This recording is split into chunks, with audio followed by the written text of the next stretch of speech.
कल्पना गर्नुहोस् संसारकै सबैभन्दा अग्लो सबैभन्दा दुर्गम भूभाग जहाँ अक्सिजन पातलो हुन्छ, बाटो हराउँछ र मान्छेको पाइला पुग्न वर्षौं लाग्छ। तर ठिक यही ठाउँमा 20औं शताब्दीको मध्यतिर संसारका दुई ठूला शक्तिहरूको आँखा गडेको थियो। के साँच्चै अमेरिकाको जासुसी संस्था CIA ले हिमालयलाई आफ्नो गोप्य खेलको मैदान बनाएको थियो?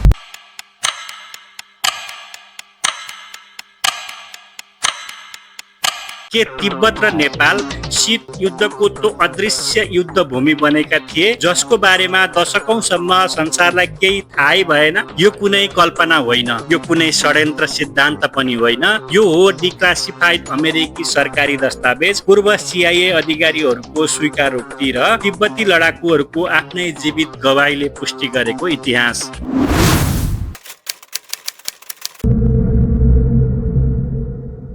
आज हामी पस्दैछौँ त्यही इतिहासभित्र जहाँ बरफले ढाकिएका चुचुराहरूले धेरै रहस्यहरू आफूभित्र लुकाएर राखेका छन्। यो हो CIA र हिमालयको गुप्त इतिहास।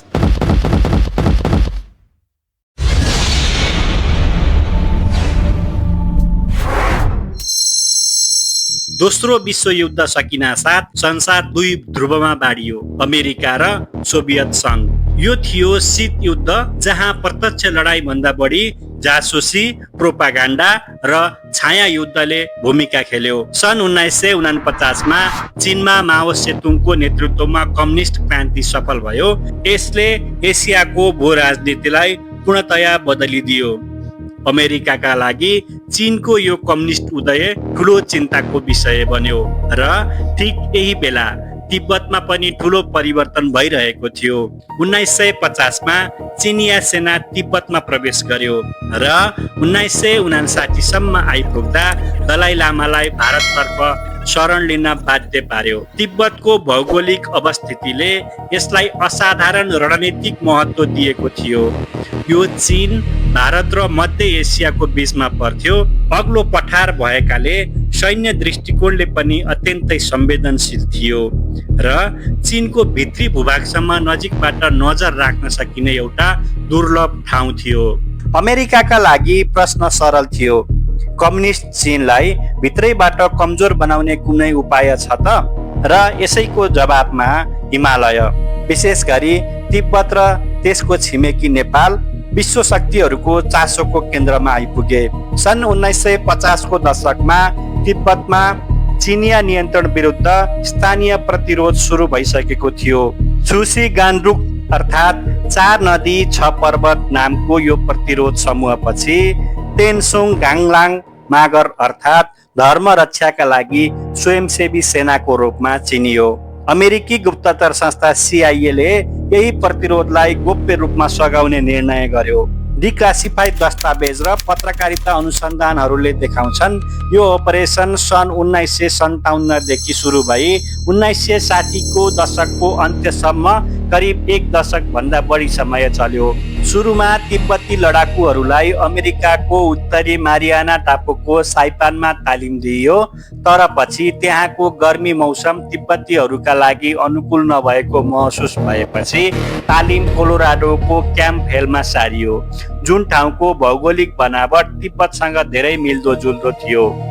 यहाँ तालिम पाएका तिब्बती लडाकुहरूलाई प्यारासुटबाट तिब्बतभित्र खसालिन्थ्यो, जहाँ उनीहरूले रेडियो सन्देश पठाउने प्रतिरोध सेनासँग सम्पर्क राख्ने काम गर्थे। तर सन् 1959 मा दलाई लामा भारत पलायन भएपछि परिस्थिति बदलियो।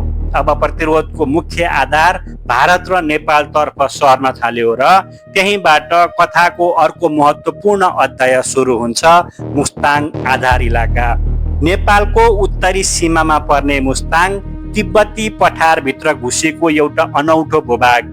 यही मुस्ताङ सन् 1960 को दशकमा तिब्बती प्रतिरोधको मुख्य सैन्य आधार बन्यो। पत्रिका र इतिहासकारहरूको अनुसन्धानहरूका अनुसार CIA ले मुस्ताङमा भेला भएका तिब्बती लडाकुहरूलाई मोर्टार, कार्बाइन र इकोइलेस राइफल जस्ता हतियारले सुसज्जित गर्यो। यहाँबाट लडाकुहरूले तिब्बततर्फ गोप्य आक्रमण गर्ने योजना बनाउँथे।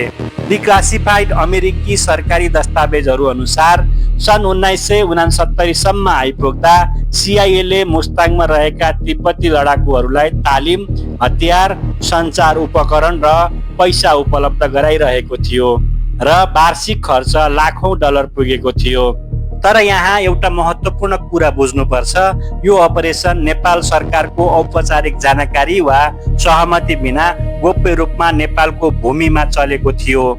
नेपालले त्यति बेला भारत, चीन र अमेरिका यी शक्तिशाली छिमेकी र महाशक्तिहरूको बीचमा आफ्नो तटस्थता कायम राख्ने चुनौतीपूर्ण कूटनीति अपनाइरहेको थियो। नेपालको भू राजनीतिक अवस्थिति नै यस्तो थियो, दक्षिणमा भारत, उत्तरमा चीन र बीचमा अमेरिका लगायत पश्चिमा शक्तिहरूको चासो। यही अवस्थितिले नेपाललाई शीत युद्धकालमा एउटा संवेदनशील भू राजनीतिक बफर क्षेत्र बनायो, जहाँ ठूला शक्तिहरूको स्वार्थ आपसमा जुध्यो।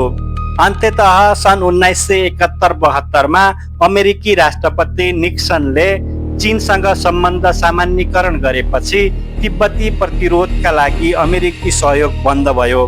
मुस्ताङको आधार भने सन् 1974 सम्म कायम रह्यो, जबसम्म चिनिया दबावमा नेपाल सरकारले आफ्नै सेना पठाई त्यसलाई कमजोर गरेन। दलाई लामाले स्वयं लडाकुहरूलाई हतियार त्याग्न आग्रह गर्दै टेप सन्देश पठाएका थिए। तिब्बत र नेपाल बाहेक हिमालयको अर्को भागमा पनि एउटा असाधारण गोप्य अपरेसन भएको थियो, जुन आज इतिहासको सबैभन्दा रोचक र डरलाग्दो कथाहरूमध्ये एक मानिन्छ। सन् 1964 मा चीनले आफ्नो पहिलो आणविक परीक्षण गर्यो। यसले अमेरिका र भारत दुवैलाई सतर्क बनायो। चीनको सिन्जियाङ स्थित लपनोर परीक्षण स्थलमाथि प्रत्यक्ष निगरानी असम्भव थियो। त्यसैले सिआइए र भारतीय गुप्तचर ब्युरोले संयुक्त रूपमा एउटा असाधारण योजना बनाए। हिमालयकै अग्लो चुचुरोमा आणविक ऊर्जाबाट चल्ने निगरानी केन्द्र राख्ने। सन् 1965 मा भारतको उत्तराखण्ड स्थित नन्दादेवी हिमालको टुप्पो नजिक एउटा टोली, जसमा अमेरिकी र भारतीय दुवै पर्वतारोही र जासुसहरू थिए, स्न्याप 19C नामक प्लुटोनियम 238 बाट चल्ने रेडियो आइसोटोप जेनेरेटर लिएर उक्लियो। उद्देश्य थियो चिनिया मिसाइल परीक्षणको सङ्केत टिप्ने एउटा गोप्य सेन्सर स्टेसन स्थापना गर्ने। तर भीषण हिउँ आदिले टोलीलाई शिखरभन्दा केही तल रोकिदियो। बाध्य भएर उनीहरूले त्यो प्लुटोनियम युक्त यन्त्र त्यही एउटा हिमशिलामा छाडेर फर्कनु पर्यो। जब अर्को वर्ष टोली फर्किएर हेर्दा त्यो यन्त्र त्यहाँ थिएन। हिउँ पहिरोले पुरिएको भन्ने अनुमान गरियो। पछि 1978 मा अमेरिकी विदेश मन्त्रालयले नै आन्तरिक सञ्चारमा यो घटना सत्य रहेको पुष्टि गरेको थियो। सोही वर्ष एउटा अपरेसनमा सिआइएले नजिकैको नन्दाकोट हिमालमा अर्को यस्तै यन्त्र राखेको थियो, जुन केही वर्ष सफलतापूर्वक सञ्चालनमा रहेको र पछि हटाइएको थियो। यहाँ स्पष्ट पार्नुपर्छ, यो घटना भारतको भूमिमा भएको हो, नेपालमा होइन। तर यसले के देखाउँछ भने हिमालय समग्रमै तिब्बत, नेपाल र भारतको सीमावर्ती क्षेत्र सबै गरी शीत युद्धकालीन जासुसी र निगरानीको लागि अति महत्त्वपूर्ण भूगोल बनेको थियो। आजसम्म पनि त्यो हराएको प्लुटोनियम यन्त्र नन्दा देवीको हिउँमुनि कतै छ भन्ने मानिन्छ। तर यसले गङ्गा नदीको स्रोत क्षेत्रमा सम्भावित रेडियोधर्मी जोखिमको बहस अझै जीवित राखेको छ।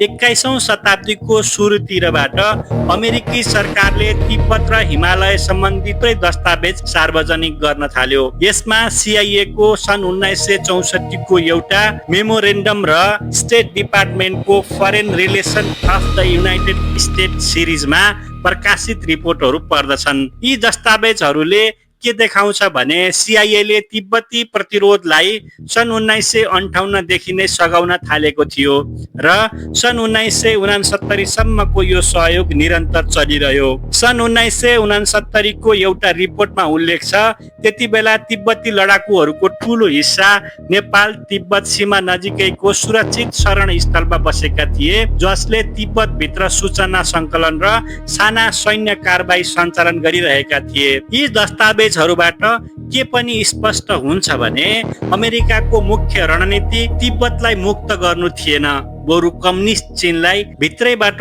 कमजोर र अस्थिर बनाइराख्नु थियो। तिब्बती प्रतिरोध केही ठूलो शीत युद्ध रणनीतिको एउटा साधन मात्र बनेको थियो। जब 1972 मा अमेरिका चीन सम्बन्ध सामान्य हुन थाल्यो, तिब्बती लडाकुहरूको उपयोगिता अमेरिकाका लागि सकियो र सहयोग एकाएक रोकियो। यसले इतिहासकारहरूलाई एउटा महत्त्वपूर्ण पाठ दिन्छ। शीत युद्धकालीन गोप्य अपरेसनहरू प्राय स्थानीय समूहहरूको आदर्श वा भविष्य भन्दा बढी महाशक्तिहरूको आफ्नै रणनीतिक स्वार्थमा निर्भर हुन्थे। आज अर्ध शताब्दी पछि पनि हिमालयको भू राजनैतिक महत्त्व घटेको छैन, बरु बढेको छ। अमेरिका चीन प्रतिस्पर्धा आजको विश्व राजनीतिको केन्द्रीय धुरो बनेको छ र यसमा दक्षिण एसिया, विशेष गरी नेपाल र भारत फेरि पनि रणनीतिक चासोको केन्द्रमा छन्। नेपालले आज पनि भारत र चीन दुई विशाल छिमेकीहरूको बीचमा आफ्नो सन्तुलित कूटनीति कायम राख्ने चुनौती सामना गरिरहेको छ। पूर्वाधार लगानी, व्यापार मार्ग र सीमा क्षेत्रको सुरक्षा यी सबै आजका नयाँ शीत युद्धका साधन बनेका छन्, जुन शैलीमा फरक भए पनि मर्ममा शीत युद्धकालीन खेलसँग धेरै मिल्दोजुल्दो देखिन्छ। विगतका घटनाहरूले आजलाई एउटा महत्त्वपूर्ण पाठ दिन्छ। भूगोलले कहिल्यै आफ्नो रणनीतिक महत्त्व गुमाउँदैन, बरु समय अनुसार त्यसको प्रयोग र स्वरूप मात्र फेरिन्छ। हिमालय कहिल्यै केवल पहाड मात्र थिएन, यो थियो एउटा अदृश्य युद्ध भूमि जहाँ महाशक्तिहरूका स्वार्थ, स्थानीय समुदायको सपना र प्रकृतिको निर्ममताले एकसाथ खेल खेलेका थिए। तिब्बती लडाकुहरूले आफ्नो भूमिको स्वतन्त्रताका लागि हिउँमा जीवन गुजारे। नेपालले आफ्नो सार्वभौमिकता जोगाउन कूटनीतिक धैर्य देखायो र नन्दा देवीको हिउँ मुनि आज पनि इतिहासको एउटा रहस्य सुतिरहेको छ, जुन सायद कहिल्यै पूर्ण रूपमा पत्ता लाग्ने छैन। यी घटनाहरूले हामीलाई सोध्न बाध्य पार्छन् कि हामी साँच्चै जान्दछौँ हाम्रै वरपरका पहाडहरूले के देखेका थिए।